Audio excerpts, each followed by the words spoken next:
안녕하세요. 이번 시간에는 저번 시간에 이어서 4번 필요한 주요 공구에 대해서 알아보도록 하겠습니다. 정비에 필요한 주요 공구가 무엇이 있는지 한번 알아보죠.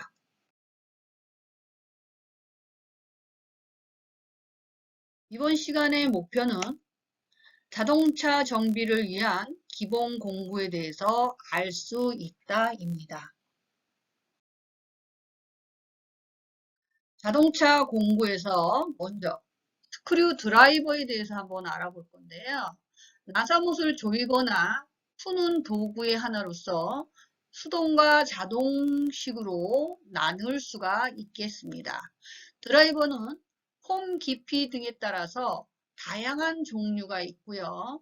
드라이버 뒷면에 쇠가 붙어 있는 것들이 있는데요. 이것들은 해머 작업이 가능한 드라이버가 되겠습니다. 손잡이는 일반적으로 이제 플라스틱이나 목재, 금속 등으로 이루어져 있고요.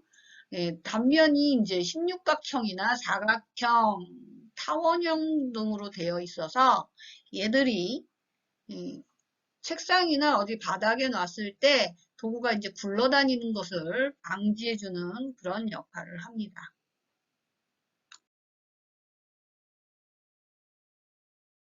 다음으로는 스패너 또는 렌치라고 얘기를 하죠. 스패너라고 부르기도 하고 렌치라고 부르는 공구에 대해서 한번 알아보도록 하겠습니다. 스패너 또는 렌치라고 하는 애들은 볼트나 너트를 쬐거나 푸는 데 사용하는 애들이고요. 얘는 여러 종류와 모양이 있기 때문에 여러 종류와 모양에 따라서 부르는 명칭이 각각 틀려요.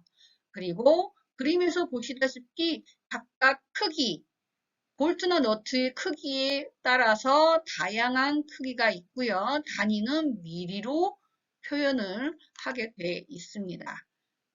지금부터 스패너 또는 런치라고 부르는 이 공구에 대해서 한번 알아보도록 하겠습니다.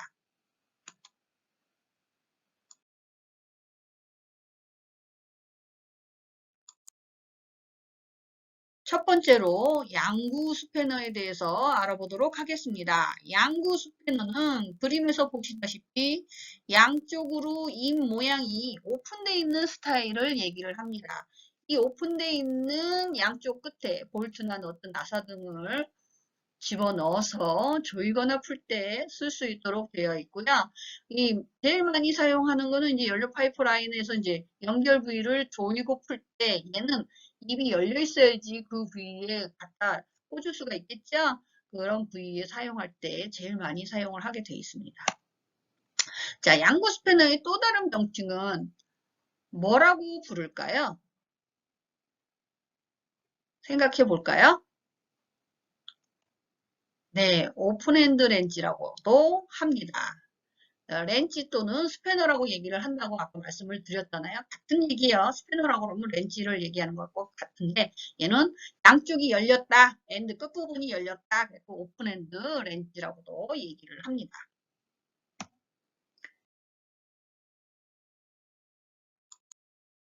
두 번째로는 편구 스패너에 대해서 얘기를 하겠습니다. 편구 스패너는 영어로 그림에서 보시다시피 싱글 헤드 스패너라고 얘기를 하고요. 오픈 렌치, 오픈 양구 스패너 대신 한쪽만 오픈되어 있는 렌치와 동그랗게 막혀 있는 렌치를 하나로 모아놓은 렌치죠. 그래서 이 편구 스패너 같은 경우에는 하나로 두 가지의 기능을 할 수 있는 렌치가 되겠습니다. 오픈 렌치보다 조합 렌치가 많이 사용되고 있고 활용도도 높다고 보시면 될 것 같아요. 자, 그럼 편구 스패너의 또 다른 명칭은 뭘까요? 편구 스패너를 뭐 현장에서 부른다거나 아니면 다른 정식 용어가 뭐가 있을까요? 한번 생각해 봅시다. 그렇죠. 조합 렌치 콤비네이션 렌치라고 얘기를 합니다. 조합 렌치 오픈과 클로즈 두 개가 같이 있다 해가지고 콤비네이션 렌치라고 조합, 우리나라 말로 이제 조합이 되겠죠. 콤비니까 조합 렌치, 콤비네이션 렌치라고 얘기를 합니다. 세 번째로 복스 렌치가 있습니다. 복스 렌치. 복스 렌치 같은 경우에는 아까 편구 스패너와 달리 양쪽이 다 입이 막혀 있어요. 그래서 오픈 엔드 렌치의 반대가 되겠죠. 그래서 볼트나 너트에 고른 힘이 이제 분산돼서 오픈 엔드 렌치보다는 좀 더 강한 힘을 줄 수가 있고요. 미끄러지지 않고 큰 힘을 줄 때 사용을 하기에 굉장히 용이합니다. 보통 이제 복스렌치 같은 경우에는 12각으로 되어 있고요. 스트레이트 또는 오프셋 또는 더블 오프셋으로 구성이 되어 있습니다. 스트레이트는 뭐예요? 지금 이 보시는 그림은 얘가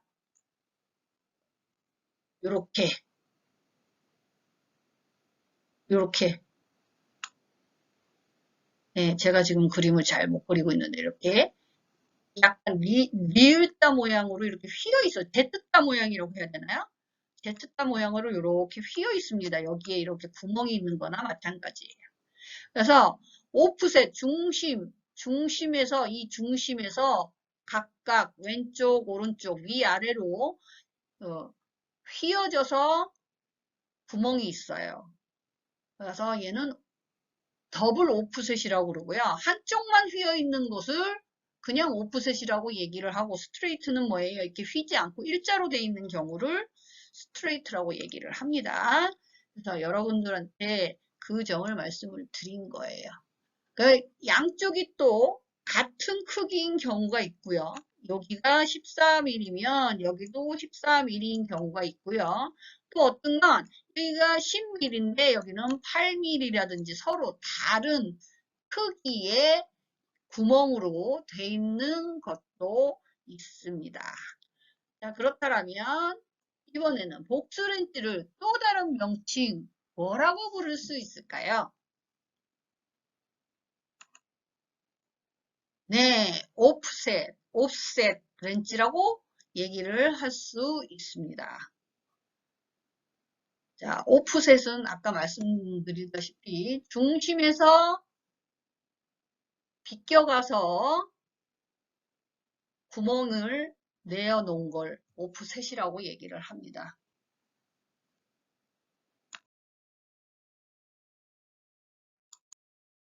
첫 번째로 레칫 렌치가 있습니다. 레칫 렌치.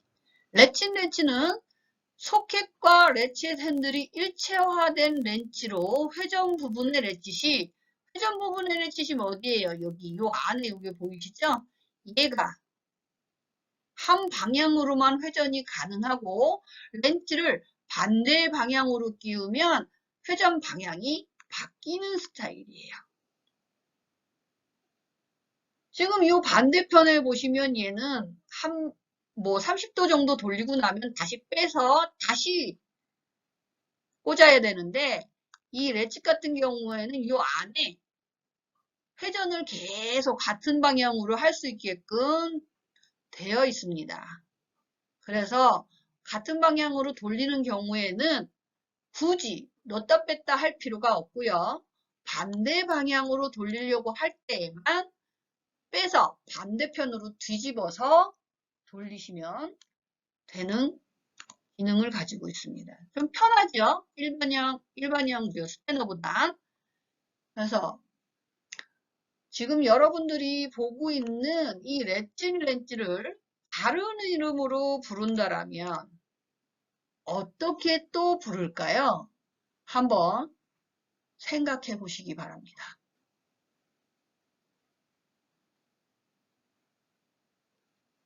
네, 기어 렌치라고 해요. 이 안에 있는 게 기어가 들어가 있어 따각따각 소리가 납니다. 돌릴 때마다. 기어는 한 방향으로만 회전을 할 수 있기 때문에 한 방향으로는 돌아가지만 반대 방향으로 돌리려고 할 땐 빼서 뒤집어서 반대로 돌리시면 됩니다.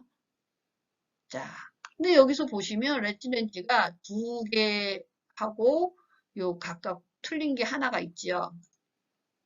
얘는 보시면 여기가 이렇게 꺾이게 돼 있어요. 꺾이게 돼 있는 애들을 플렉서블 렌치라고 얘기를 합니다. 즉 이제 굴절형 기어 렌치라고 얘기를 하기도 하고요. 헤드 부분에 힌지가 있어서 각도 조절이 가능합니다. 힌지가 뭐예요? 우리 문 열고 닫을 때 그 경칩 있죠? 경첩? 걔를 힌지라고 얘기를 합니다. 요 부분. 요 부분, 여기가 힌지예요. 힌지가 있어서 각도 조절이 가능해서 작업을 수행할 때 굉장히 용이하게 사용을 할 수가 있습니다. 예를 들면 엔진룸에서 이제 기동 변동기를 탈부착할 때 긴 볼트를 풀고 조이는 작업을 할 때 이렇게 고정형을 쓴다라고 하면 내가 각도를 일자로밖에 집어넣을 수가 없기 때문에 굉장히 팔이 아프고 힘들어요.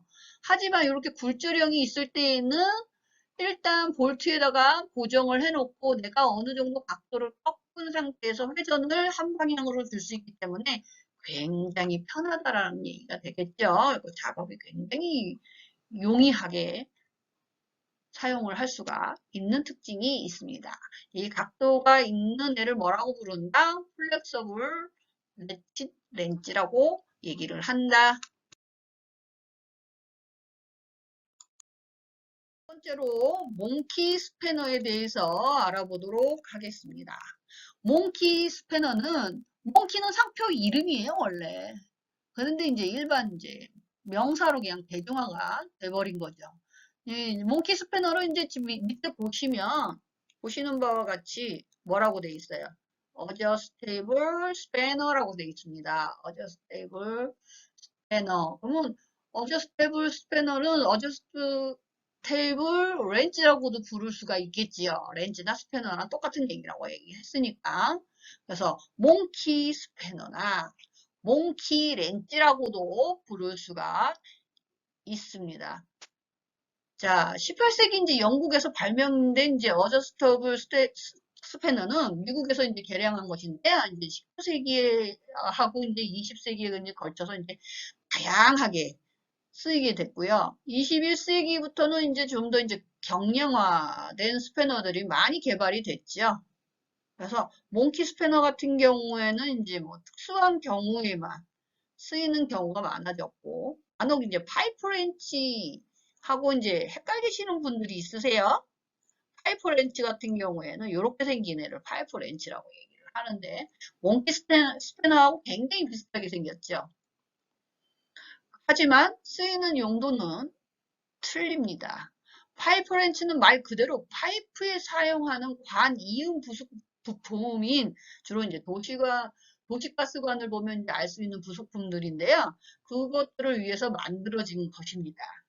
때문에 이제 파이프 렌치에서 파이프와 맞닿는 안쪽 면은 마찰력을 높이기 위해서 그림에서 보시는 바와 같이 이렇게 요철이 있어요. 울퉁불퉁 이빨이 이렇게 있죠.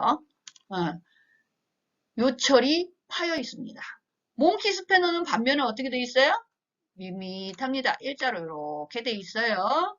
그래서 너트만을 조였다, 풀렀다 할 수 있게끔 되어 있다라는 것을 알 수가 있습니다.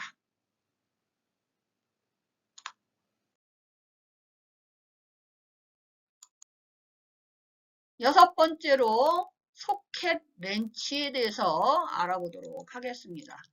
소켓 렌치는 주로 이제 육각 볼트나 너트를 조이거나 풀 때 사용하는 공구로 육각머리 볼트 모양에 맞게 홀을 판 소켓을 각종 핸들에 지금 보이는 이 핸들에 꽂아 사용하는 공구입니다. 깊은 곳에 들어갈 때는 볼트처럼 일반 스패너로 작업이 안 되는 공간들이 있어요. 그런 공간에도 사용할 수가 있고요. 손잡이 하나에 다양한 크기의 소켓을 바꿔 끼울 수 있기 때문에 여러 치수의 볼트 너트를 조이거나 풀 수 있도록 되어 있습니다. 이제 얘 같은 경우에는 여기 위에 보시면 이렇게 멈춘새가 있죠. 멈춘새는 왼쪽 오른쪽에 따라서 내가 손으로 방향을 바꿀 수 있습니다. 왼쪽으로 잠그거나 오른쪽으로 풀거나 뭐 이런 식으로 해서 내가 방향 전환을 할 수가 있죠. 레책 같은 경우에는 방향을 바꾸려고 그러면 뺐다가 다시 꽂아야 되는 불편함이 있지만 이 소켓렌치 같은 경우에는 방향을 바꿀 때 이거 멈춤새 얘만 방향을 틀어주면 굳이 뺐다가 할 필요가 전혀 없다라는 얘기가 됩니다. 자, 소켓 이 규격을 보게 되면요. 소켓의 규격을 보게 되면 요 머리의 크기에 따라서 보통 4분의 1인치, 3분의 8인치, 아니 8분의 3인치, 2분의 1인치를 주로 쓰게 되는데요.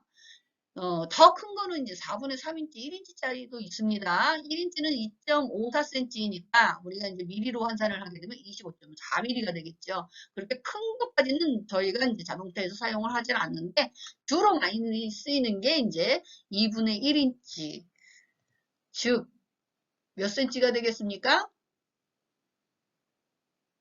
네, 12.7mm가 되겠죠. 12.7mm, 1.27cm짜리 이름이 1.27cm짜리 크기를 사용을 하게 되어 있습니다. 뭐 그거보다 조금 더 작은 걸 쓴다라고 그러면 8분의 3짜리 9.53mm짜리를 쓰게 되고요. 4분의 1인치짜리는 6.35mm짜리가 되겠습니다. 요 세 가지 종류를 제일 많이 써요.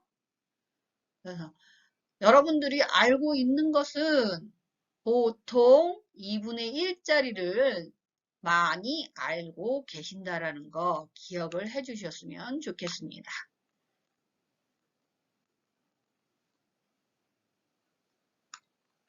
자, 그렇다면 우리 소켓 렌치를 또 다른 명칭으로 뭐라고 부를까요? 한번 생각해 봅시다. 뭐라고 부를까요? 네, 복스렌치라고 부르기도 하고요. 그러니까 현장에선 깔깔이라고 이렇게 얘기를 하는 경우가 많습니다. 깔깔이 가져와! 그러면 소켓렌치를 얘기하는 겁니다. 또는 이제 복스렌치 갖고 와! 이렇게 얘기하는 경우도 굉장히 많기 때문에 다양한 용어로 좀 기억을 해주시는 게 좋겠지요. 자, 복스렌치 그리고 깔깔이, 소켓렌치에는 각각 소켓이 육각과 이렇게 육각이야. 육각으로 되어 있습니다. 얘가 이렇게 육각으로 되어 있는데 이 육각과 또는 별각 12각이거든요. 12각으로 되어 있는 이 두 가지 스타일이 있습니다.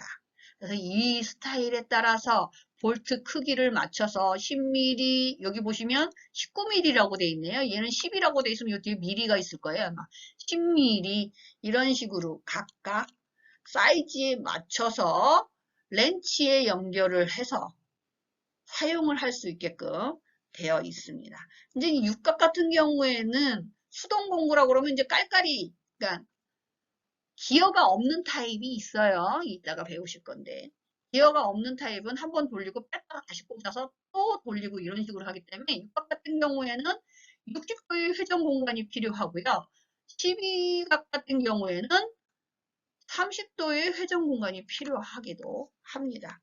그래서 수동으로 작업할 때는 육각보다는 12각이 더 유리하다고 얘기를 할 수가 있겠지요. 또 그 외에 지금 소켓을 밑에 보시면 다양한 종류의 비트 소켓들을 보실 수가 있습니다. 얘네는 암놈형이라고 그러면 얘네들은 순놈형이라고 보시면 되겠습니다.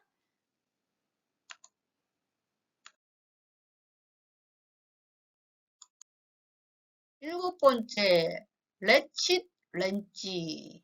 레칫 렌치 중에서도 얘는 엔진 오일 교환용이에요. 엔진 오일을 교환을 할 때 드레인 플래그를 풀거나 조이는 스타일로 얘는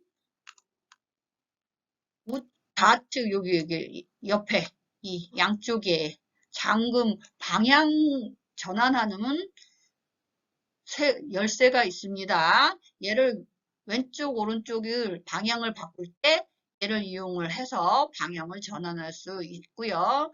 19, 17mm를 보통 많이 사용을 합니다.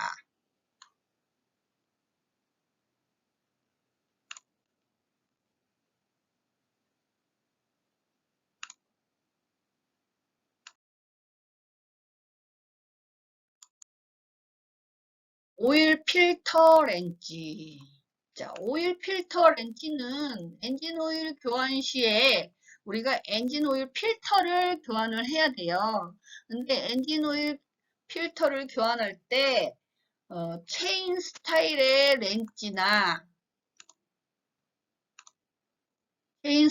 렌치나 또는 캡 스타일의 렌치를 사용할 수 없는 공간에 오일 필터 렌치를 사용을 하게 되는데요.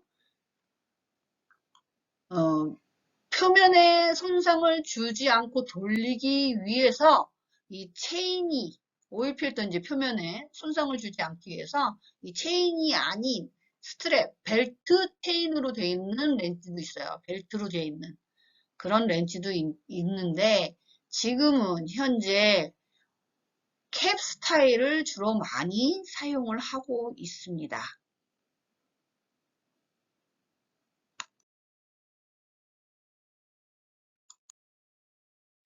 에어 라쳇. 에어 라쳇 같은 경우에는 말 그대로 이 뒷부분 쪽에 에어 호스를 꽂아서 에어의 힘으로 렌치가 돌아가게 해주는 역할을 하고 있습니다. 왼쪽, 오른쪽 방향 전환을 할 수 있는 걸쇠가 이 윗부분에 있고요. 이 윗부분에 방향을 왼쪽, 오른쪽으로 바꾸면 회전하는 방향이 바뀌게 되어 있습니다. 그래서 엔진오일 교환 시에 체인 파이프 렌치보다 활용도가 굉장히 높습니다.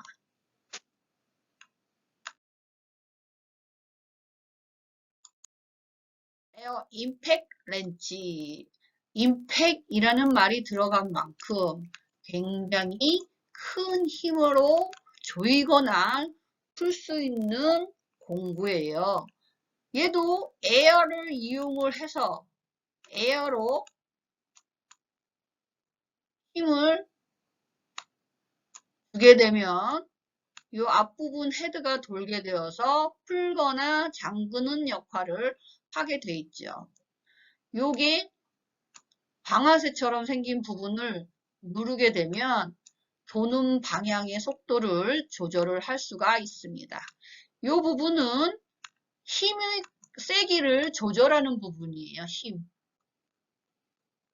너무 무턱대고 힘을 세게 하게 되면 볼트가 머리가 똑 부러질 수가 있겠지요. 그래서 내가 작업하는 너트 또는 볼트의 크기에 따라서 힘을 조절을 해서 속도와 함께 같이 맞춰서 사용을 해야지 볼트와 너트의 손상을 막을 수가 있습니다. 보통 이제 자동차 바퀴 볼트를 풀거나 조일 때 제일 많이 사용을 하고 있습니다.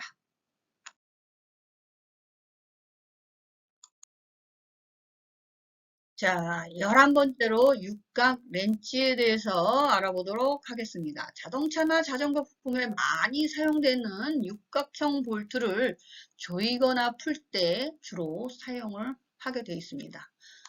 사용 시에 이제 볼트의 렌치를 여기 보시면 여기 부분에 이 볼트에 이 렌치를 직각으로 삽입을 해야지 볼트 및 렌치가 손상을 입지 않을 수가 있겠지요. 자, 네, 그림과 같이 이렇게 직각을 맞춰서 잘 삽입을 해 주어야지 이 렌치도 망가지지 않고 볼트의 머리도 손상이 되지 않습니다.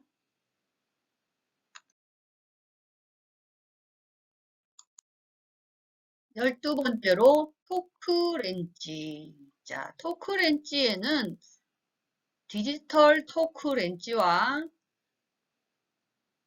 아날로그 토크 렌치가 있는데요. 자, 그림에서 보시다시피 두 가지 형태를 보실 수가 있습니다. 고정식 토크 렌치라고도 얘기를 하고요. 토크 값을 손잡이 핸들에다가 입력 조정한 후에 볼트나 너트를 조일 때 세팅된 토크 힘이 걸리면 작동음이 딸깍 하고 소리가 나게 됩니다. 이 소리가 나게 되면 그 힘만큼 조여진 것이기 때문에 계속해서 돌려도 헛돌게 되죠. 네, 한번 맞춰진 값은 다시 사용할 때 0점을 맞추어서 규정된 토크를 다시 한번 조정을 하시면 됩니다. 이번에는 플라이어 또는 벤치라고 하는 것에 대해서 한번 알아보도록 하겠습니다. 플라이어 또는 벤치라고 하는 얘네들은요, 작은 물건을 쥐거나 또는 우리 이제 벤치는 뭐라고 그래요? 철사 같은 애를 이제 절단하는 수동 공구죠. 지렛대의 원리를 이용을 해서 악력으로 그 힘을 증가시키는 용도로 사용이 되고 있습니다. 자, 그렇다면 플라이어와 벤치에는 어떠한 종류들이 있는지 한번 자세히 알아보도록 하겠습니다.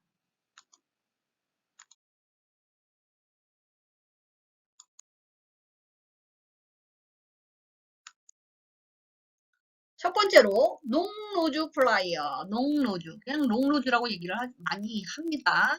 이 롱노즈 같은 경우에는 가는 선을 절단하거나, 절단은 어디로 해요? 이 롱노즈에 보면 벤치까지 같이 이제 복합으로 돼 있죠. 이 부분으로 절단을 하거나 이 주둥이 부분을 이용을 해서 굽히거나 하는 역할을 할 수가 있습니다. 주로 이제 작은 고리를 만들거나 이제 좁은 부분을 이제 구부리거나 뭐 피거나 할 때 사용을 하고요. 뭘 이렇게 잡거나 할 때 많이 사용을 하게 되어 있습니다. 공구는 탄소 공구강이나 구조용 탄소강이 재료로 많이 사용이 되고 있습니다. 롱노즈 플라이어의 또 다른 명칭은 뭐가 있을까요?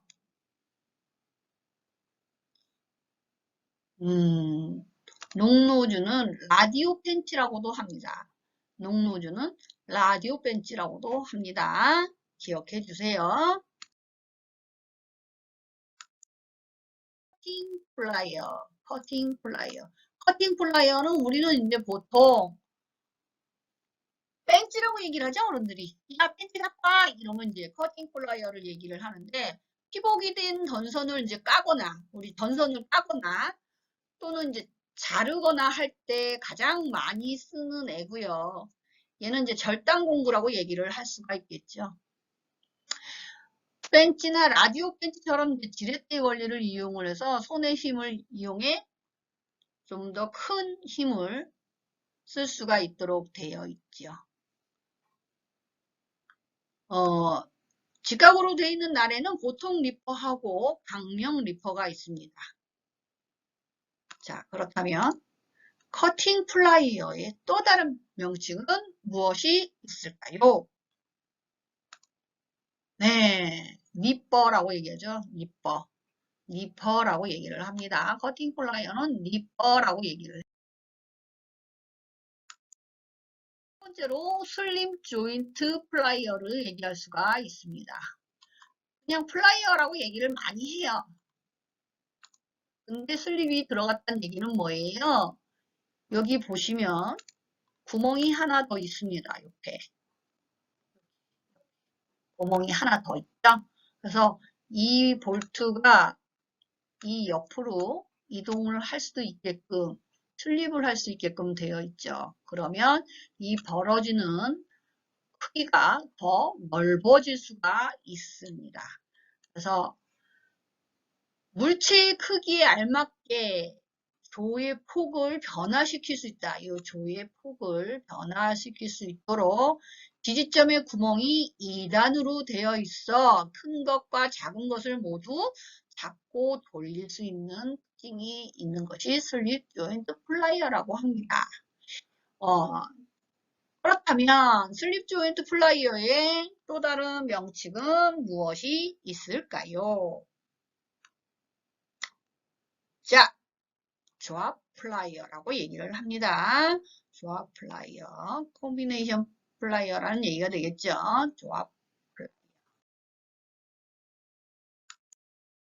플라이어. 리브 조인트 플라이어라고 얘기를 할 수가 있습니다. 리브 조인트 플라이어는 다단 플라이어 또는 뭐 첼라라고 얘기를 하기도 합니다. 이제 어디에서 유래된 건지는 저도 잘 모르겠는데 이제 텔라라고 부르기도 한다고 합니다. 얘는 이제 플라이어의 한 종류로요. 입의 크기를 조절할 수 있어요.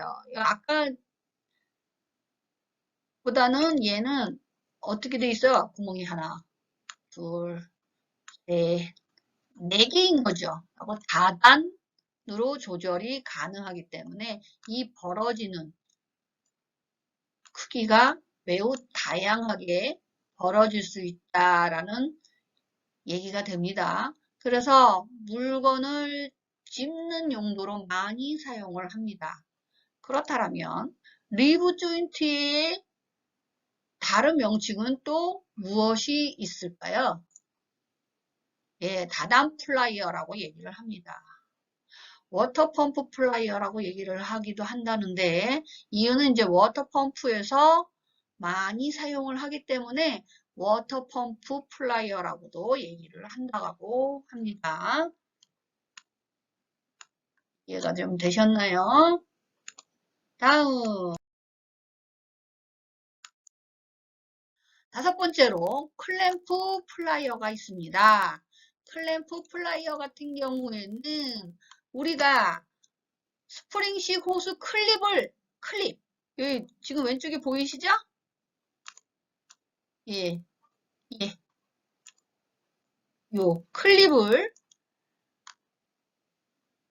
잡았다가 놓을 때 아주 전용 공구로 사용을 하는 애죠.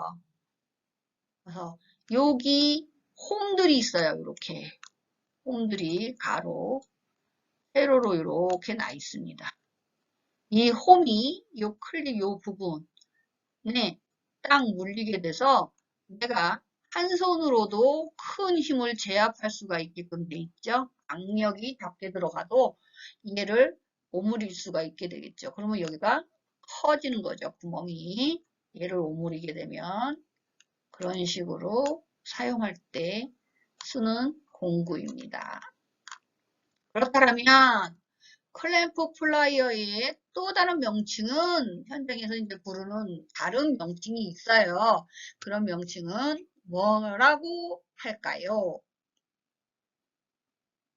두구두구두구두구두구두구 짠! 악어 이빨이라고 그래요. 악어 이빨. 예, 악어 입처럼 생겼다. 악어 입처럼 생겼다. 그랬고 악어 이빨. 야, 악어 이빨 갖고 와. 그러면 이 공구 클램프 플라이어를 얘기하는 걸로 아시고 갖다 주시면 될 것 같습니다. 어른들이 이제 쓰는 용어하고 요즘 현장에서 이제 정식 이제 용어하고 많이 이제 바뀌었기 때문에 여러분들이 정식 용어를 안 쓰게 되면 저걸 뭐라고 부르는 거야 라고 이렇게 헷갈릴 수가 있기 때문에 제가 지금 다른 용어로 뭐라고 부르는지 다시 한번 알려드리고 있는 거예요. 클램프 플라이어는 뭐라고요? 악어 이빨이라고 얘기를 한다 라고 생각을 해요. 첫 번째로 바이스 그립 플라이어라고 얘기를 합니다. 그냥 바이스라고 얘기를 많이 해요. 다른 얘기로 이제 락킹 플라이어라고 얘기를 하기도 합니다. 플라이어와 일반 플라이어와 솜 바이스를 합친 기능이 있습니다. 그래서 압착 간격 조정이 용이하고요. 여기 이제 용역 레버에 의해서 이 이빨 턱을 벌릴 수 있는 이 크기가 굉장히 다양하게 넓힐 수가 있습니다. 자, 잠긴 기능 장치가 있어서 대상 물체를 고정시킨 후 두 손을 자유로이 사용할 수가 있습니다. 내가 꼭 손에 힘을 꽉 줄 필요가 없다는 얘기죠. 이 나사로 이 이빨턱의 크기, 벌리는 크기를 조절을 할 수 있기 때문에 레버를 고정시키게 되면 그냥 한 손으로만 돌려도 꽉 잡을 필요 없이 그냥 돌려도 고정이 돼 있다라는 얘기가 됩니다. 자, 그렇다면 바이스 그립 플라이어를 다른 얘기로 뭐라고 할까요? 락킹 플라이어라고 아까 제가 말씀드렸죠? 락킹 플라이어라고 얘기를 합니다. 자, 락킹 플라이어, 바이스 플라이어 이렇게 얘기를 하면 알아들으시고 갖다 주시면 될 것 같아요. 여덟 번째로 휠 바란스 플라이어가 있습니다. 휠 바란스 플라이어. 휠 바란스 플라이어는 그림에서 보시다시피 타이어를 교환하고 나서 휠에 장착되어 있는 웨이트 바란스 납을 떼어내거나 또는 다시 부착할 때 사용하는 애예요. 그래서 얘는 다른 명칭으로 부를 때 뭐라고 부를까요? 생각 한번 해봅시다. 네, 바란스 망치 또는 납망치라고 얘기를 합니다. 납을 떼었다 붙였다 하기 때문에 납 망치 또는 밸런스, 웨이트 밸런스를 맞추는 납을 붙였다 떼었다 하기 때문에 밸런스 망치 또는 납망치라고 얘기를 합니다. 자, 이번에는 공부 중에 해머에 대해서 한번 알아보도록 하겠습니다. 직종 또는 용도에 따라 여러 종류가 있는데요. 일반적으로 세차게 두드리며 쇠를 연마하거나 못을 박는 공구를 가르쳐서 우리는 해머라고 얘기를 합니다. 작은 것만, 마치 큰 것은 메라라고 부르기도 하고요. 최근에는 이제 해머라는 말도 많이 쓰이는데요. 기원은 굉장히 오래되었습니다. 각지 유적에서 이제 석기가 발견된 것으로 보아서는 인류가 생겨난 당시까지 거슬러 올라가 망치를 사용했을 거로 추측이 되고요. 현생 인류 이전에도 이용했을 것으로 추측이 되기도 합니다. 그만큼 이제 망치, 해머는 우리 생활에 뗄래야 뗄 수 없는 공구가 되겠지요. 자, 해머의 종류에는 금속 해머, 플라스틱 해머, 고무 해머 등이 있습니다.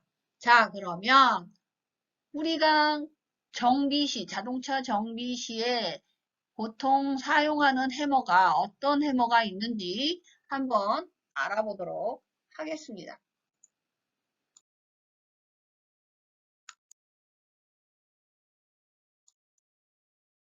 첫 번째, 볼핀 해머. 물체의 다목적 타격용으로 사용을 하고 있고요. 금속 해머로 핀이 볼 모양으로 둥글게 되어 있어서 용도에 맞는 타격을 선택을 해 주어야 합니다.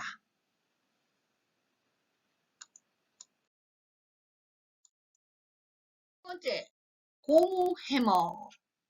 고무 해머는 물체에 타격을 가할 때 사용하는 공구로 물체에 손상을 주지 않고 충격을 줄 수 있는 망치입니다. 그래서 자동차에서 찌그러지거나 흠집이 나서는 안 되는 부분에 이 고무 해머를 이용을 해서 타격을 주기도 합니다. 해머. 이 테스트 해머는요, 금속 부분을 두드려서 소리를 확인하거나 이상을 발견하는 검사의 용도로 쓰입니다. 자동차 검사를 들어갔을 때 하체로 가서 이 테스트 해머로 땅땅 땅땅 땅땅 두드렸을 때 이상한 소리를 내는 부분을 뒤로 찾아내는 그런 역할을 하기도 합니다.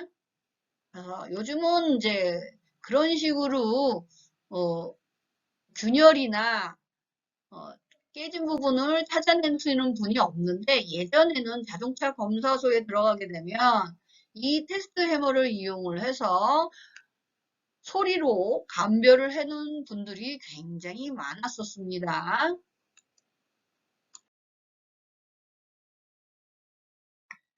이번에는 스파크 플러그 렌치에 대해서 알아보도록 하겠습니다. 점화 플러그를 탈 부착할 때 사용을 하게 되어 있고요. 엔진 냉간 시 스파크 플러그를 신속하게 탈부착할 수 있도록 T자형 핸들에 고정시켜서 사용을 하게 되어 있습니다. 점화 플러그 렌치의 특징을 보시면 이 부분이 5평으로 되어 있어서요. 이 부분에 플러그가 딱 꽂혀서 위로 이렇게 거꾸로 집어 올려도 떨어지지 않게끔 되어 있는 타입입니다. 그림에서 이렇게 보시다시피 이렇게 쏙 들어가서 똑바로 세워도 이 플러그가 떨어지지 않도록 되어 있습니다. 소켓 핸들. 소켓 핸들은 힌지 핸들이라고 얘기를 하고요. 힌지 핸들 같은 경우에는 강한 힘을 요구할 때 사용하는 핸들로 볼트나 너트를 풀고 죄는 작업을 하는데, 얘는 수동형이에요. 기어 타입이 아니기 때문에 각도의 제한이 있습니다. 그래서 보통 큰 힘을 쓰는 14mm 볼트 이상의 사용을 하고요. 맨 처음 힘을 줘서 이완시킬 때 또는 마지막으로 조임을 마무리할 때 쓰이는 핸들입니다. 힌지 핸들. 연결대, 익스텐션 바라고 되어 있는데요.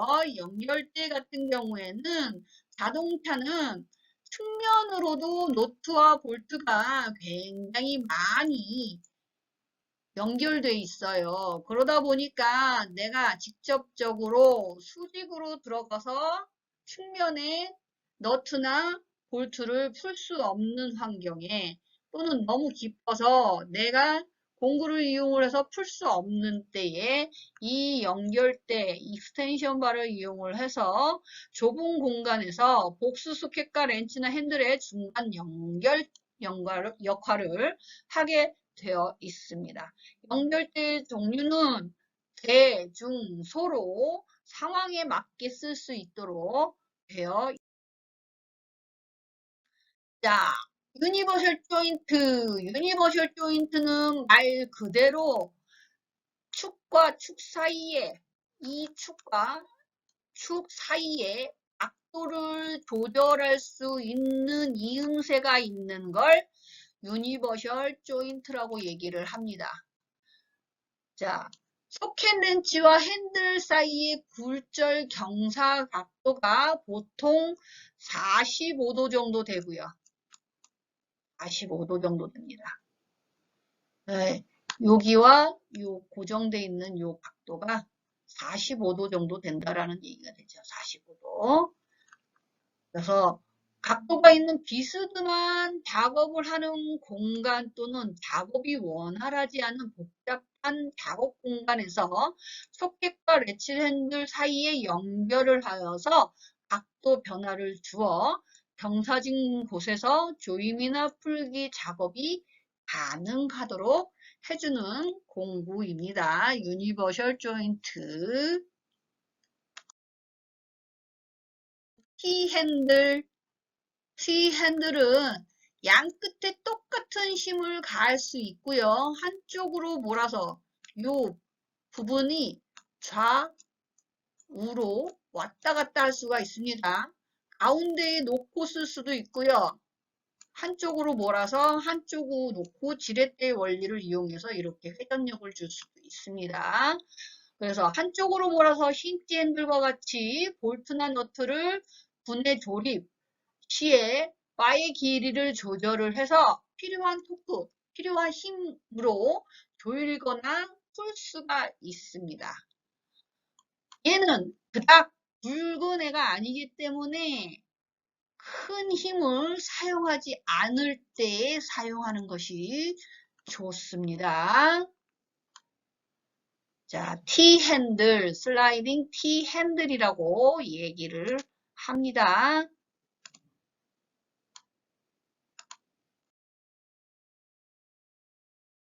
T형 복스렌지. 얘는 T-핸들이라고 부르기도 합니다. T-핸들, 아까 그 T-핸들하고 똑같은 애인데, 얘는 다만, 아까 T-핸들은 어떻게 됐었어요? 이 렌치 부분이 좌우로 이동이 됐었지만, 얘는 지금 고정형이에요. 움직이질 않습니다. 고정형으로 돼 있고요. 복수할 또한 어떻게 해? 고정형으로 딱 정해져 있어요. 그래서 얘는 작은 힘을 쓸 때, 조이거나 풀 때 사용하는 애로 보통 12mm, 10mm, 8mm에 많이 사용이 되고 있습니다. 핸들, 말 그대로 빠르게 풀거나 조일 때 사용하는 공간이고요. 작업 공간이 충분해야 됩니다. 일자형으로 되어 있는 게 아니라 디귿자형으로 되어 있기 때문에 얘가 반대편으로 가게 되면 똑같은 공간이 또 필요하겠죠. 그래서 이 부분이 회전을 하게 되면 반대편으로 또 이렇게 오기 때문에 공간이 충분히 확보가 되어 있는 상태에서 사용을 해야 되는 단점이 있습니다. 100mm 이상은 힌지 핸들로 분해한 후에 신속한 작업을 위해서 스피드 핸들로 작업을 하게 돼 있고요. 이때 소켓의 교환 공구 사용 작업이 원활하도록 할 수가 있습니다. 이게 손잡이고요. 이 손잡이가 자유롭게 돌아갈 수 있게끔 이 회전력을 가지고 있습니다.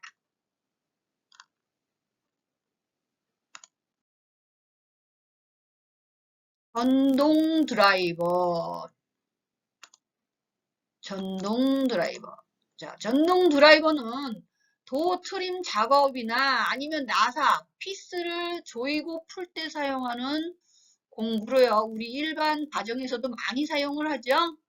예, 그래서 자동차 범퍼 및 카울 패널 등 나사나 피스를 탈거 조립 시에 제일 많이 사용을 하는 애지요. 안 그러면 십자 드라이버로 수동으로 해야 되는데 십자나 일자 이런 애들을 자동으로 전기 힘으로 이 안에 모터로 돌려주는 전동 드라이버라고 얘기를 합니다. 브레이크 패드 교환기. 보통 이제 패드 교환기, 브레이크 패드 교환기 뭐 이래도 뭐 다 알아듣고요. 브레이크 패드 교환기가 왜 필요하냐면 캘리퍼라는 애가 있는데 이 캘리퍼는 이 브레이크 드럼과 브레이크 패드를 양쪽에서 밀착이 되도록 해주는 애예요. 브레이크를 밟았을 때. 브레이크 패드가 어떻게 돼요? 이 드럼에 밀리게 되니까 회전하는 애를 딱 손으로 우리가 잡는다고 생각해봐요. 손에서 열이 나겠죠? 그 열이 의해서 어떻게 돼? 손 지문도 없어질 거예요. 그런 식으로 패드가 닳게 돼요. 그 패드가 닳게 되면 캘리퍼의 이 피스톤이 다른 만큼 앞으로 나와요. 점점. 맨 처음에는 여기 평평하게 있다가 브레이크가 패드가 닳으면 닳 만큼 이렇게 나오게 됩니다. 그랬을 때 새 거를 넣게 되면 어떻게 될까요? 이 튀어나온 만큼 넣어줘야지만 캘리퍼가 덮여지겠죠. 그래서 그때 캘리퍼의 피스톤을 원래 위치로 돌아가게끔 해주는 애가 누구다? 이 브레이크 패드 교환기예요. 특수공구라고 얘기를 합니다. 그런데 이제 여기서 그림에서 보시면 ABS 교환기가 있고 일반 패드 교환기라고 되어 있는 애가 있어요.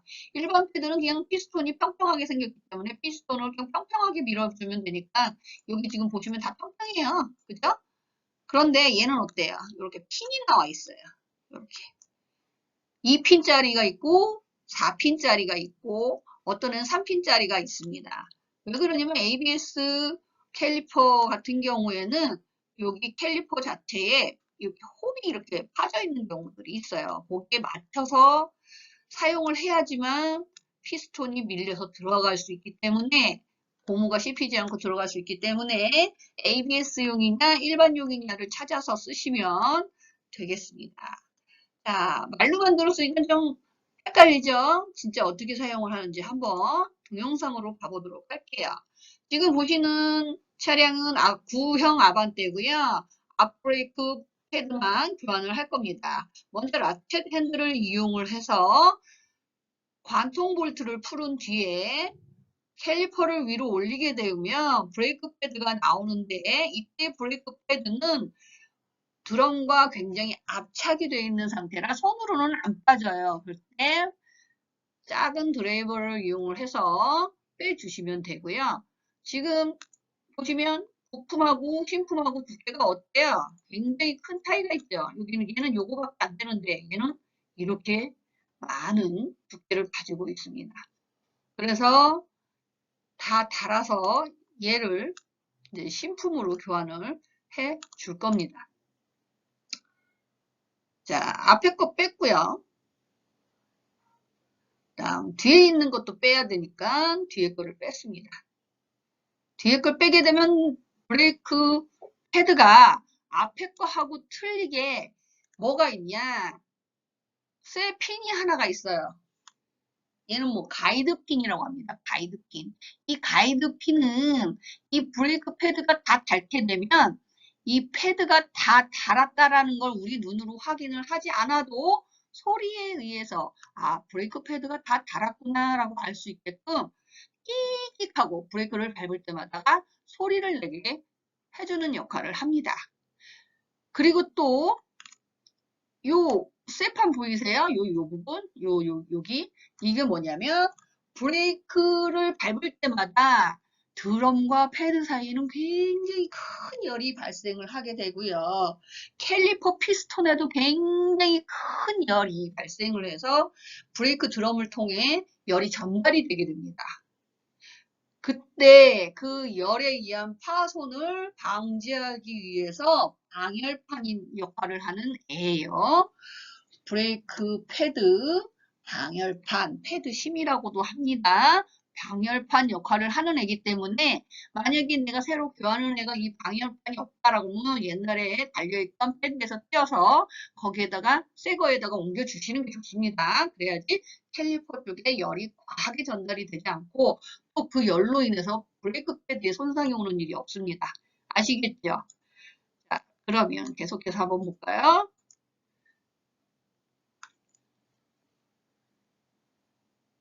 자, 가이드핀이 새 거에도 있죠? 네.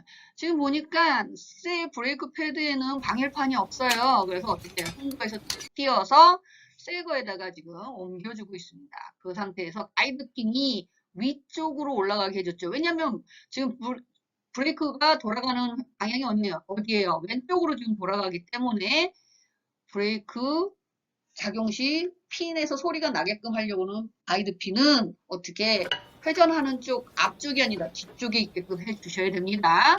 그 다음 좀 전에 보셨다시피 캘리퍼가 안 덮여지죠? 왜? 피스톤이 이미 많이 튀어나왔기 때문에 새 것만큼 못 밀어주는 거예요. 그래서 어떻게 지금 현재 이 그림에서 보시다시피 튀어나온 부분 있죠? 이 튀어나온 부분만큼의 피스톤을 누가 패드 교환기로 이용을 해서 밀어 넣어주면 요만큼 벌어진 요 공간을 더 확보를 할 수 있겠죠. 캘리퍼에. 그래서 지금 그 작업을 하는 겁니다. 이게 바로 패드 교환기예요. 사람의 힘으로는 밀 수가 없기 때문에 패드 교환기를 이용을 해서 지금 점점 피스톤이 밀리는 걸 지금 보고 계세요. 끝까지 돌리면 이제 더 이상 안 돌아가겠죠? 더 이상 돌아가지 않습니다. 그래서 다시 빼주면 어떻게 돼요? 이제 덮으면 다시 그대로 덮이겠죠? 예, 덮였습니다. 이 덮은 상태에서 다시 관통 볼트를 원래 상태대로 조여주시면 끝입니다.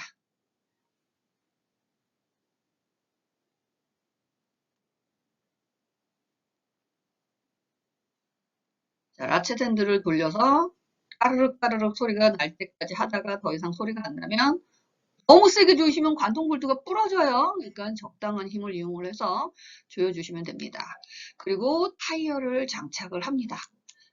근데 타이어를 장착했다고 신났다고 뛰어오고 뿡 하는 순간 나는 어떻게 된다? 죽어요. 왜요? 브레이크 패드를 교환하면서 무슨 작업을 했어요? 캘리퍼를 끝까지 밀어줬죠. 그러다 보니까 캘리퍼하고 브레이크 패드하고 밀착이 돼 있는 상태여야지만 브레이크가 먹히는데 1mm라도 떠 있는 상태가 되면 내가 브레이크를 밟아도 얘는 허당이 돼 버립니다. 안 밟은 그런 효과가 나와요.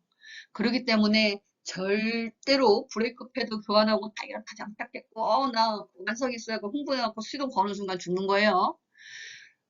시동 걸기 전에 먼저 뭘 해준다? 브레이크, 운전석으로 가서 브레이크를 3번, 4번 정도 밟으면 맨 처음에는 그냥 쑥 들어가요. 쑥 들어갔다가 2번 밟으면 약간 덜 들어가고 3번 밟으면 딱딱해지고 4번 밟으면 진짜 딱딱해져서 뭐 밟으나마나 효과가 없어요. 이런 상태가 됐을 때 캘리퍼의 피스톤이 브레이크 패드하고 딱 붙었다는 뜻이에요. 그래서 언제든지 브레이크를 밟으면 브레이크가 작동할 준비 상태다라는 걸 감지하는 거기 때문에 그때 시동을 걸어 주셔야 됩니다. 아셨죠? 이해되셨습니까? 잊지 마시고 브레이크 패드를 교환하고 난 뒤에는 반드시 시동 걸기 전에 브레이크를 3번, 4번 이상 밟아 주셔야 된다라는 거 꼭 기억해 주시기 바랍니다.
이거는 이제 캠샤프트에 있는 베어링인데 요 같은 가운데가 이렇게 있어서 그 센터가 안 잡히잖아요. 이런 경우에는 요런 이제 뭐 부속이나 갤리퍼 쓰다가 남은 거 이제 브레이크 갤리퍼에 있는 피스톤인데 요런 거를 이렇게 이제 대주는 거죠. 이렇게 이렇게 이제 축을 뭘 하나를 대서 세발 기어 프로를 이용해서 요걸 한번 이제 빼볼게요.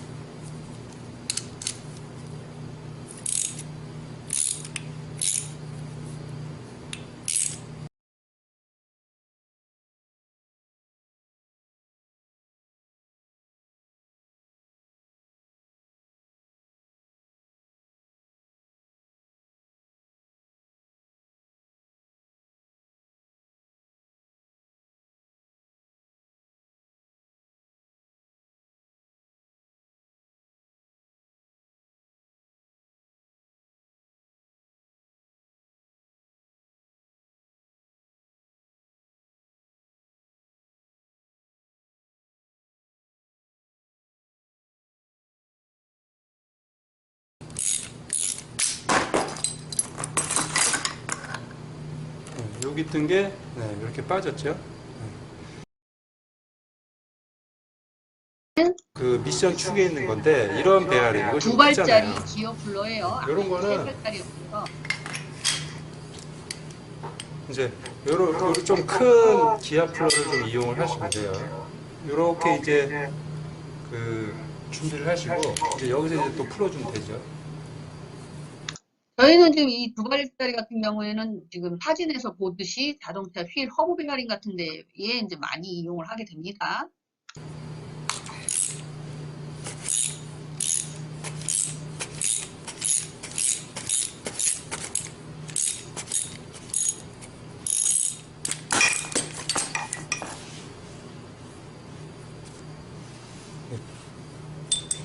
요것도 베어링도 마찬가지로 이렇게 빼주시고 이해되셨나요?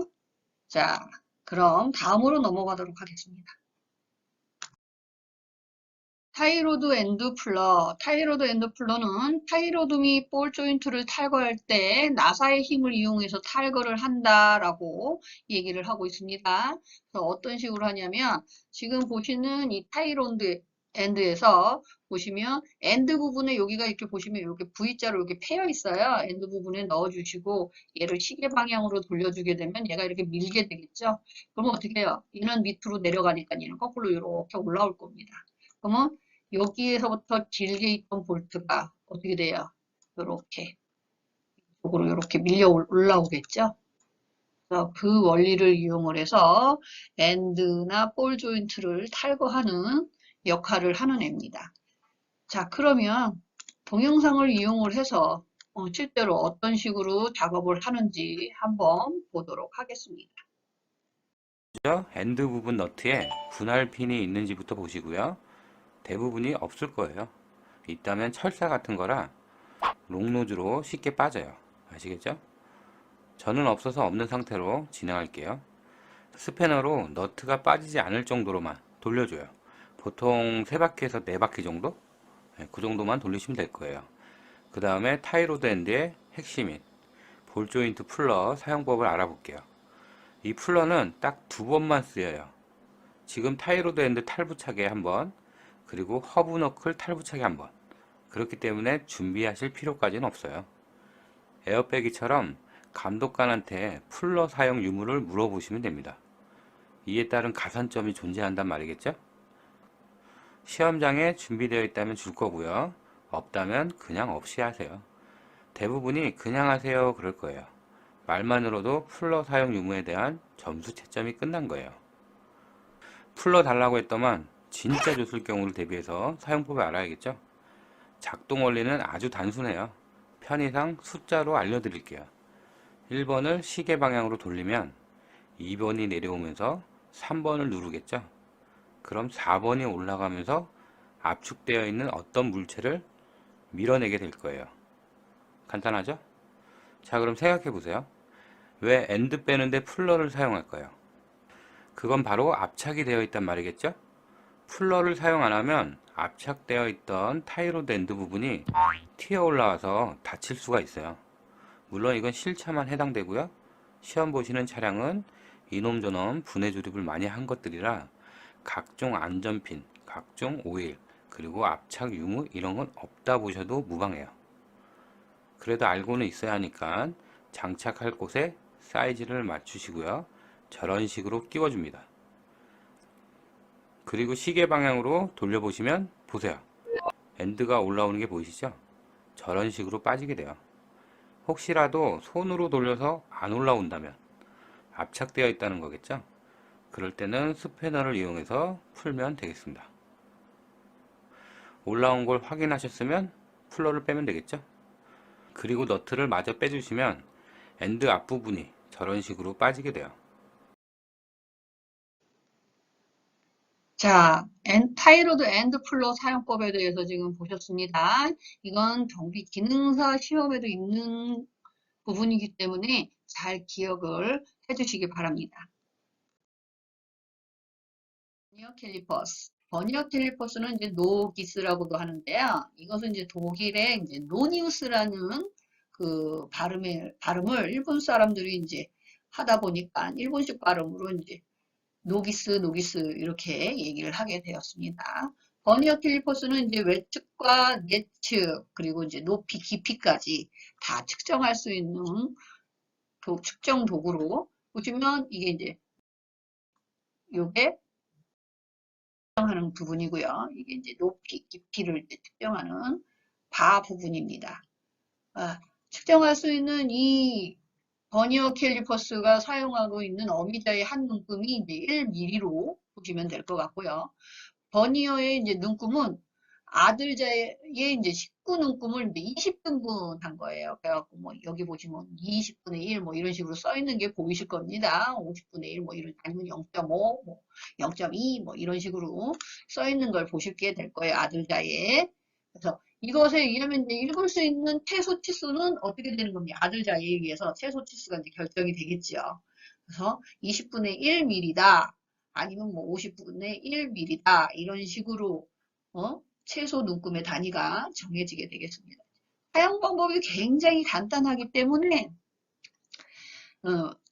기계 공장 등에서 측정을 할 때 가장 쉽게 잘 이용을 하는 측정 도구 중에 하나이기도 합니다. 이거는 이제 수동 공부예요. 내가 측정을 해서 나사를 고정을 해서 정확한 값을 측정을 해야 되지만 요즘은 이제 이거하고 다르게 디지털 버니어 캘리퍼스가 이제 나와서 디지털로도 이제 쉽게 갖다 대기만 하면 디지털 숫자가 딱 이렇게 보여서 측정을 하기 좋게 사용하는 버니어 캘리퍼스도 있습니다. 버니어 캘리퍼스 읽는 법. 자, 지금부터 한번 아들자, 어미자의 값을 한번 읽어보도록 하겠습니다. 어미자만 있어서도 값을 읽을 수가 없고요. 아들자만 있어서도 값을 읽을 수가 없습니다. 자, 보시면 첫 번째로 아들자의 0.2, 어미자의 어디에 위치해 있는지 보시고 어미자의 값을 읽어주시면 됩니다. 그리고 두 번째로 아들자와 어미자의 눈금이 일치하는 부분에 아들자 값을 읽어주시면 됩니다. 이때 어미자는 센티미터 단위로 생각을 하시고 아들자는 밀리미터 단위로 생각을 하셔야 됩니다. 자, 그럼 좀 전에 보셨던 그 화면 그대로예요. 그 화면에서 지금 현재 볼트의 길이를 한번 읽어봅시다. 자, 똑같이 0이 위치한 어미자의 값이 몇입니까? 5.5보다 약간 위에 있기 때문에 5.5까지만 읽습니다. 5.5 큰 값을 읽는 게 아니라 0보다 작은 값을 읽는 거예요. 그래서 5.5라고 읽어주시고요. 자, 두 번째, 아들자와 어미자가 일치하는 지점이 어디였어요? 아들자 2의 위치에 있었습니다. 얘는 미리의 단위이기 때문에 어떻게? 예, 맞습니다. 0.2라고 읽어주시면 됩니다. 그런데 나는 5.5라고 그랬는데 여기 55라고 써놨어요. 왜요? 지금 현재 보시면 얘는 0.2는 미리고 5.5는 센치잖아요. 그 센치와 미리를 통일시켜 주기 위해서 우리는 보통 센치라고 얘기를 안 하고 미리라고 단위를 많이 쓰기 때문에 미리로 환산을 시켜서 미리 55라고 써 놓은 겁니다. 자, 그러면 총 이 볼트의 길이는 몇 미리가 되겠습니까?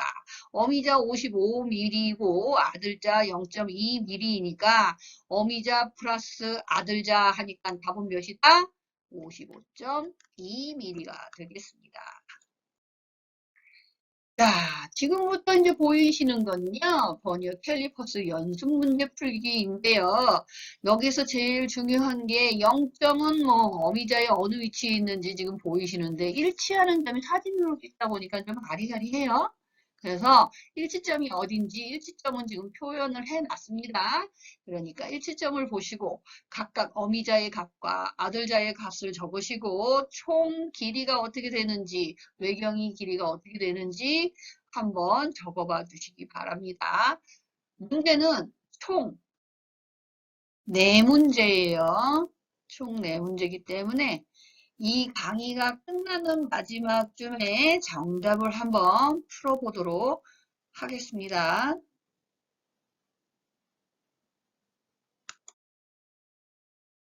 틈새 게이지, 시크니스 게이지, 또는 클래런스 게이지, 필러 게이지 등으로 얘기를 하기도 하고요. 우리말로는 이제 틈새 게이지, 간극 게이지, 뭐 필러 게이지, 두께 게이지 등으로 이제 다양하게 부르고 있습니다. 이 필러 게이지, 그러니까 틈새 게이지로 측정하는 것들은 이제 자동차의 밸브 간극이나 접점, 그리고 기계를 이제 조립할 때 부품 사이에 이제 틈이 이제 이격이 생길 수 있기 때문에 틈을 측정하거나 기계의 이제 부품의 이제 좁은 아주 얇은 홈, 폭, 뭐 깊이 등을 측정할 때 쓰이게 됩니다. 얘는 이제 그림에서 보시다시피 아주 얇은 박강판으로 얇은 막처럼 돼 있는 판으로 된 게이지들이 여러 장이 지금 한 묶음으로 묶여 있습니다. 보통 이제 0.02에서 0.7mm까지 두께를 가진 것들이고요. 얘네들을 뭐 틈새를 잰다거나 두께를 잰다거나 깊이를 잰다거나 뭐 이렇게 했을 때 요럴 때 한 장 가지고 안 된다 그러면 여러 장을 겹쳐서 그 틈새의 간격을 측정하는 데 사용을 하는 게이지입니다. 네, 요즘은 이제 얘가 예전하고 틀리게 어떻게 디지털 게이지도 있어요.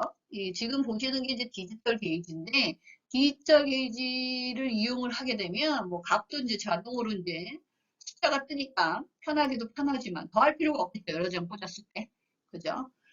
편하기도 편하지만 얘가 이제 핸드폰 앱하고도 연동이 돼서 핸드폰 앱 그리고 또 PC로도 데이터 관리가 가능해서 어떤 통계를 내기 굉장히 편해졌죠. 네, 그런 식으로 디지털 시대에 맞춰서 틈새 게이지도 디지털 게이지가 나와 있으니까 여러분들도 한번 보셨으면 해서 한번 올려봤네요.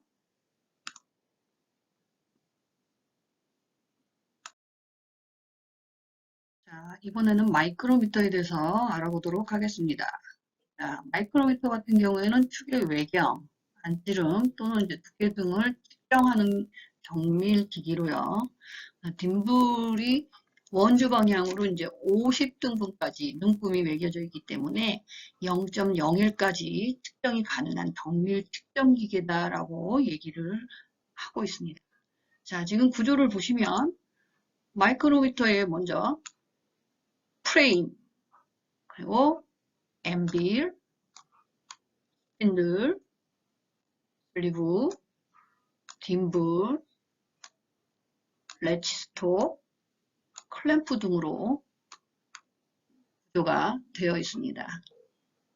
여기에서 보시면 슬리브는 가로로 눈금이 매겨져 있고요. 딤블은 원주 방향으로 눈금이 새겨져 있는데 이 두 개의 값을 읽어서 합친 치수를 읽어주시면 되겠습니다. 클램프 같은 경우에는 이제 이 스프링들이 좌우로 움직이기 때문에 측정물을 이 사이에 두고 고정시키기 위해서 클램프가 필요하고요. 이 측정물에 대한 측정압을 일정하게 돌리는 그 힘이 일정하게 하기 위해서는 이 레치 스톱을 이용을 해서 측정물의 압력을 일정하게 유지해주는 역할을 합니다. 그런 다음에 슬리브의 값과 딤블의 값을 읽어주시면 되겠습니다. 자, 이번에는 마이크로미터 읽는 법에 대해서 한번 알아보도록 하겠습니다. 첫 번째로 이제 딤블을 이렇게 길이나 또는 뭐 내경, 외경을 측정할 만큼 이렇게 돌리게 되면요. 이 딤블하고 슬리브가 서로 더 이상 돌아가지 않는 상태가 있을 겁니다. 딤블이. 그럼 그 상태에서 이제 보이는 숫자를 읽어주는 거예요. 지금 그림 1번에서 보시면 뒷불이 멈춘 상태에서 제일 많이 보이는 숫자가 누구예요? 8이죠? 8 큰 숫자. 그래서 슬리브의 눈금 8을 먼저 읽어줍니다. 그리고 이제 등불의 값을 읽어줘야 되는데 등불의 값인 경우에는 슬리브에서 이 기선의 값이 있죠? 이 기선의 값, 요 가로줄의 값과 이 뒷불의 값과 만나는 지점의 값을 읽어주시면 됩니다. 지금 보시면 이 기선의 값과 뒷불의 값의 차이가 보시면 35, 36, 37이에요. 37에서 약간 위로 올라가 있기 때문에 이럴 경우에는 37에 가깝다 해서 0.37로 읽어주시면 됩니다. 0.37이라고 읽어주시고 그러면 뒷불의 값은 0.37, 슬리브의 값은 8 해서 두 개의 값을 더하면 지금 현재 측정된 길이는 8.37mm다라고 얘기를 할 수가 있는 겁니다. 자, 2번 오른쪽에 있는 이 슬리브 값을 한번 읽어볼게요. 얘 같은 경우에는 이제 멈춘 위치가 기선의 위치하고 슬리브 값의 위치가 아까하고 약간 틀린데요. 얘는 지금 8에서 9 사이에 8을 많이 떠났어요. 그래서 9에 가까운 상황인 이 상태에서는 0.5를 더해줍니다. 그래서 8.5로 읽어주시고요. 기선과 만나는 요 뒷불의 값의 위치는 얘도 똑같이 6, 7을 지나서 있는데 아까보다는 어때요? 예, 약간 위이긴 하지만 8로 간 쪽이 그렇게 심하지가 않죠? 그래서 똑같이 0.37로 읽어줍니다. 그러면 이거 두 개를 합치게 되면 어떻게 돼요? 8.87이라는 값이 나오게 되죠. 이해가 되셨는지 모르겠습니다. 자, 제가 이제 이거 다음으로 이렇게 문제를 4개의 예제 문제를 만들어 놨어요. 여러분들이 이 4개의 예제 문제를 푸시고 값이 어떻게 나오는지 한번 알아보도록 하겠습니다. 이 문제의 답은 이 강의가 끝나고 나서 알려드리도록 하겠습니다.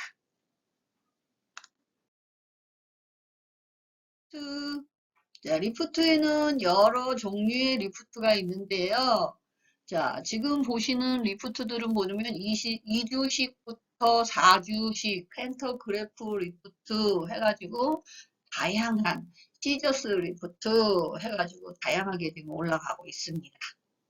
자동차 하부를 점검할 때 우리가 자동차 하부 밑으로 들어가기가 힘들지요. 들어가더라도 정비를 할 공간이 안 나와요. 그래서 차들을 좀 정비하기 수월한 위치로 올려놓고 정비를 할 때 사용하는 장비입니다. 얘는 고정형이죠. 그래서 밑에 땅에다가 박아놓고 그 위에 자동차를 올려서 정비하는 장비입니다.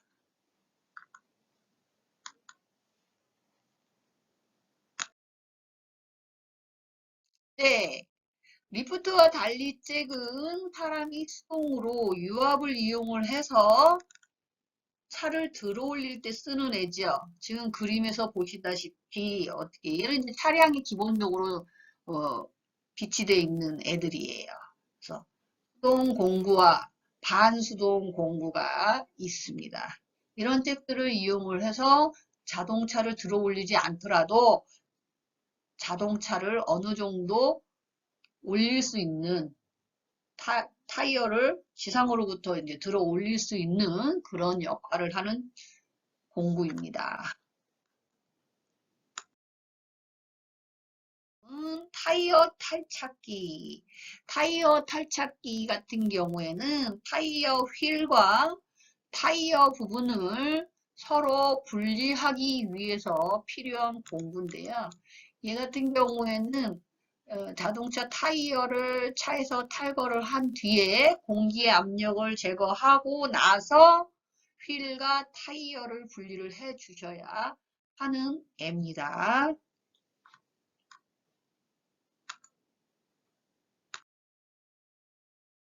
타이어 휠 밸런스. 자, 타이어가 정적 밸런스와 동적 밸런스라는 애가 있어요. 그 두 개의 밸런스가 맞지 않을 경우 휠 밸런스를 봐야 되는데, 휠 밸런스를 보기 위해서는 타이어의 중심을 맞추어서 휠의 중심에 따라서 어떻게 균형을 조정한 후, 뭘로? 납으로, 휠 납으로 균형을 조정한 후에 다시 장착을 하면 되겠습니다. 휠 얼라인먼트, 얘는 이제 타이어 때문이 아니라 현가장치나 조향장치가 틀어진 경우 불균형하게 차가 떨림이 발생을 할 때 얼라인먼트를 보게 됩니다. 얘는 타이어 문제만 보지 않고요. 셰시 현가장치, 조향장치까지 다 포함해서 보는 장비예요. 그래서 바퀴가 편마모를 먹거나 바퀴에 의한 진동이 사람, 핸들을 통해서 사람에게 전달되지 않도록 중심을 맞춰주는 역할을 합니다. 컴프레셔 같은 경우에는 작업 공구 중에 에어를 이용하는 공구들이 있었어요. 그 에어를 공급해주는 역할, 공기를 압축해 뒀다가 저장해 뒀다가 보내주는 역할을 하는 탱크죠, 탱크. 그래서 공기의 압력을 공급해주는 장비로서 에어라인을 통해서 리프트도 에어를 올렸다 내렸다 해요.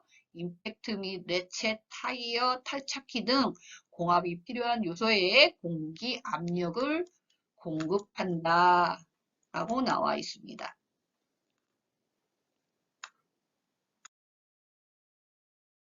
자, 감사합니다. 여기까지 하고요. 아까 제가 내드렸던 버니어 캘리퍼스 문제 풀기는 잠시 후에 다시 하도록 하겠습니다.